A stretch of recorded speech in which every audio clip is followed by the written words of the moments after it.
every morning, the same routine. You and your kids getting up, getting dressed, eating breakfast, trying to get out the door without any major issues and on time.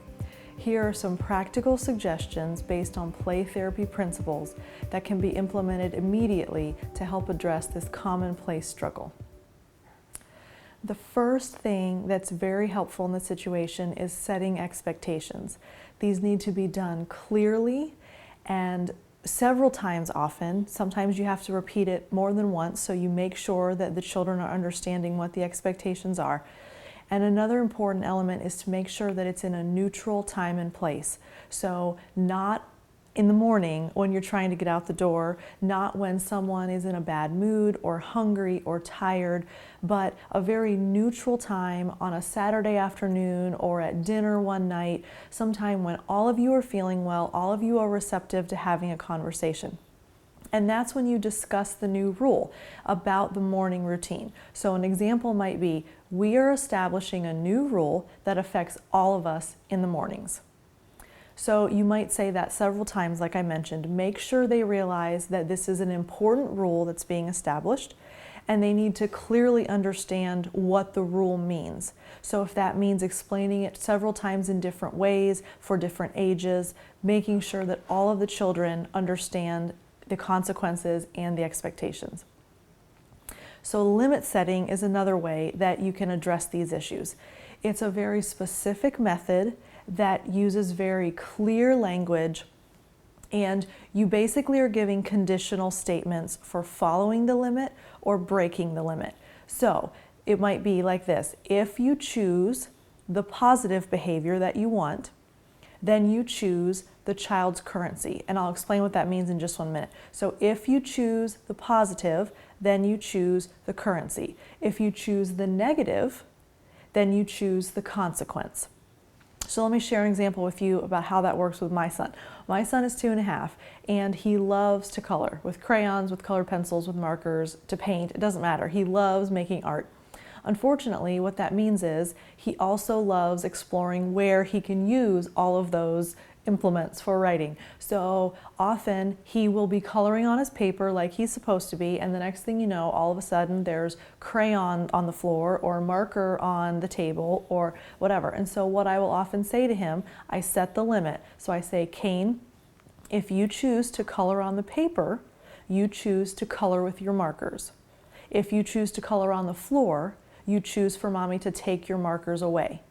So notice in that scenario, if you choose the positive, which is to color on the paper, that's the behavior that I want. So giving him the option, if you choose the positive to color on the paper, you choose to continue to color with your markers. That's his currency. What I mean by that is what's important to him, what motivates him, what's his economy, if you will. So he wants to color. He loves making art projects. So that's what he wants. That's his currency. If you choose to color on the floor or off of the paper, however you want to word it, you choose for mommy to take the markers away. So if he chooses the negative, then he chooses the consequence, which is no longer playing with the markers. So notice several things in this method. There's an if-then statement. That's crucial. What that means is it's a conditional statement on their choices. So if you choose this, then you choose this. It's very clear that it's conditional and there's a consequence attached. Also, notice the word choose.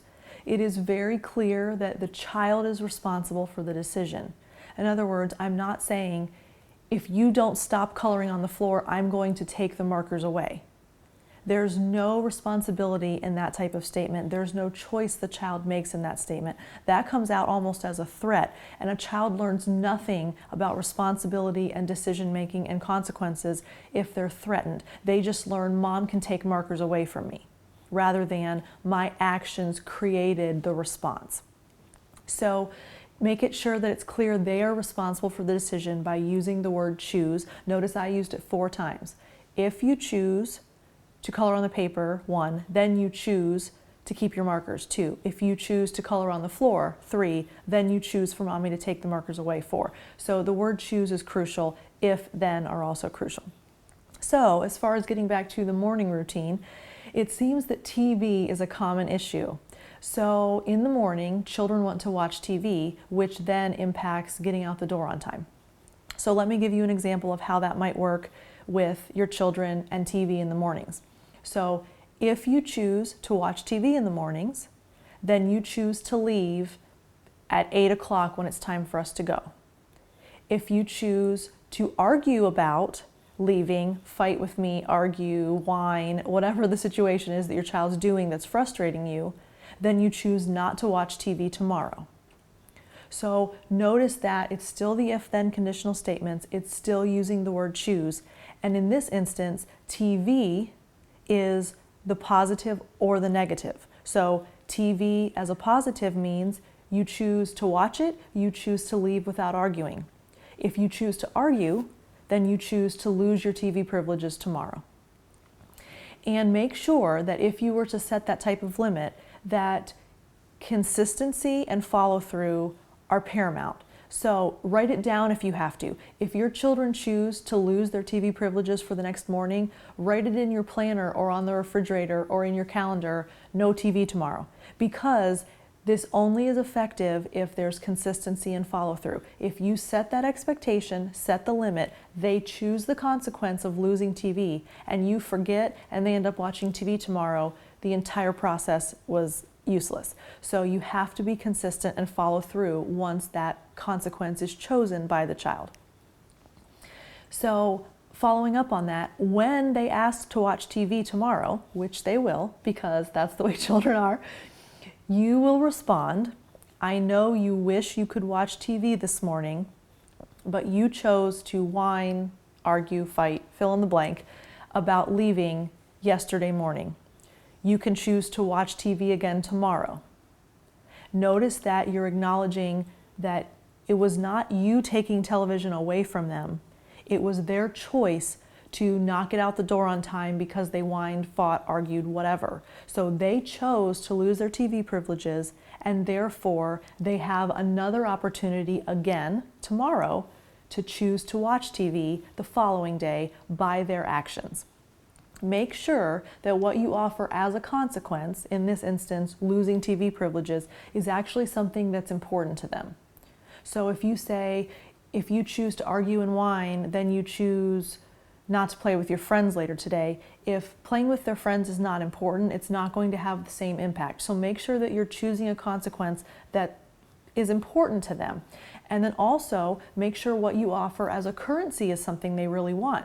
So if they truly enjoy watching TV in the mornings, that's an appropriate currency for them. But if they really could take it or leave it, but they love video games, then you use video games as the currency. It needs to be something that motivates them based on the options that are offered.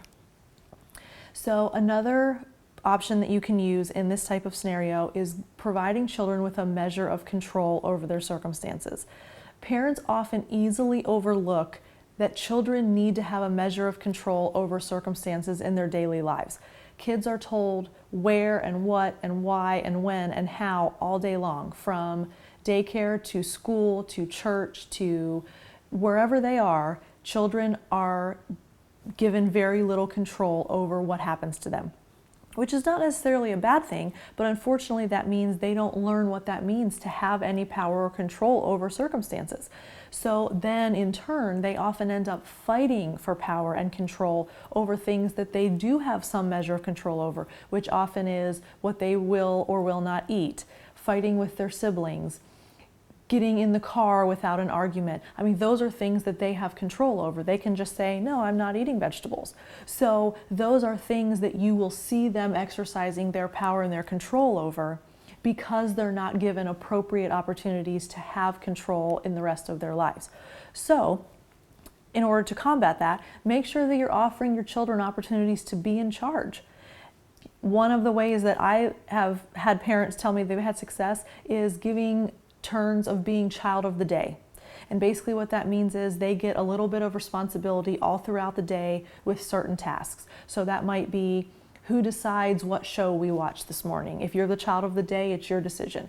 Who gets to put the backpacks and lunch boxes in the car? If you're the child of the day, that's your responsibility. Making sure the doors are locked before you leave to go somewhere, that's the responsibility for child of the day.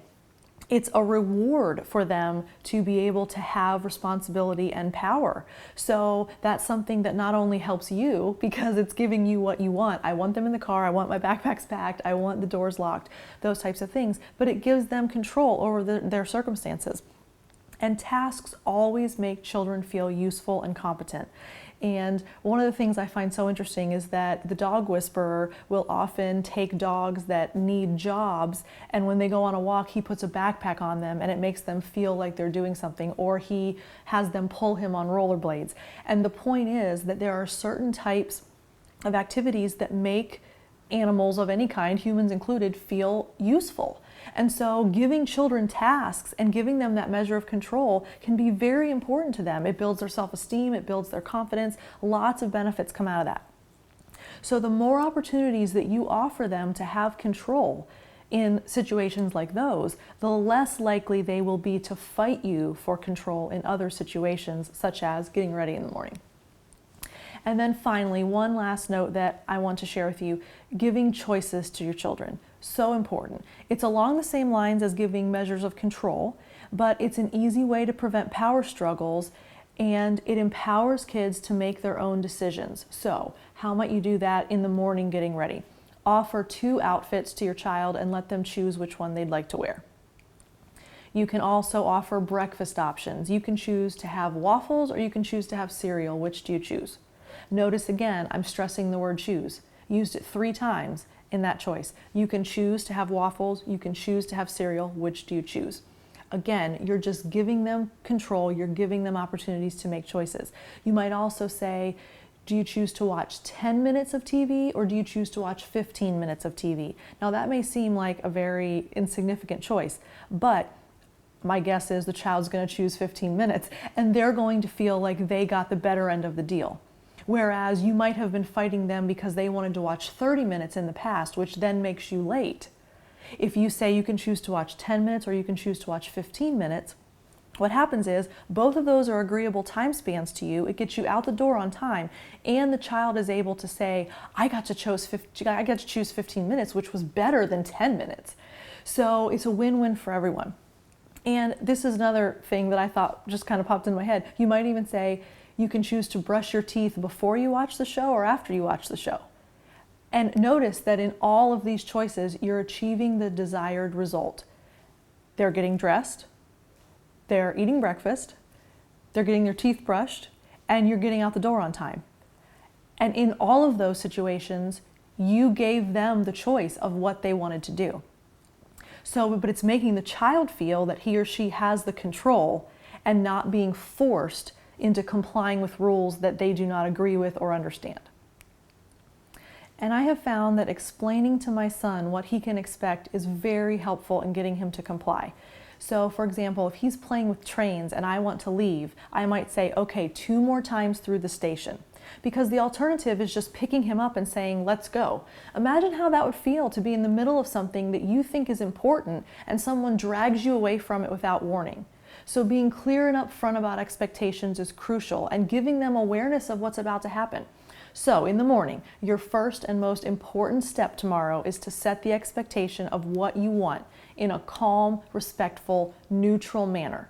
You may have to remind them of the new rule a few times, make sure they understand it over the next few days, that's fine, but just make sure the expectation is set. Next, offer at least 1 choice tomorrow during the morning routine. Start the process of giving control to your children in healthy ways. Finally, use the limit-setting approach. There is freedom in knowing that you gave your children the choice to obey or break the limit, and therefore accept the consequence. You can realize you would have chosen for them to watch TV, but it was up to them. Now, I do want to let you know the habits that are a part of your morning ritual did not happen overnight, which you know, and neither will the complete and absolute resolution of every issue. However, try this tomorrow. Give it a shot. If you forget what to say or how to say it, that's okay. Just try again the next day. If you have questions, comment on this video or send an email to me directly at brenna@thekidcounselor.com, and I will respond based on what you have questions about. You can change the way every day begins for you and your kids. Changing the way you approach the situation is the first step, which you've already committed to do. Learning new skills for handling the situation is the second, which is what you learned in this video. So now you need to believe in yourself, be patient with yourself and your kids if it doesn't happen immediately, and know that mornings can once again be peaceful and pleasant.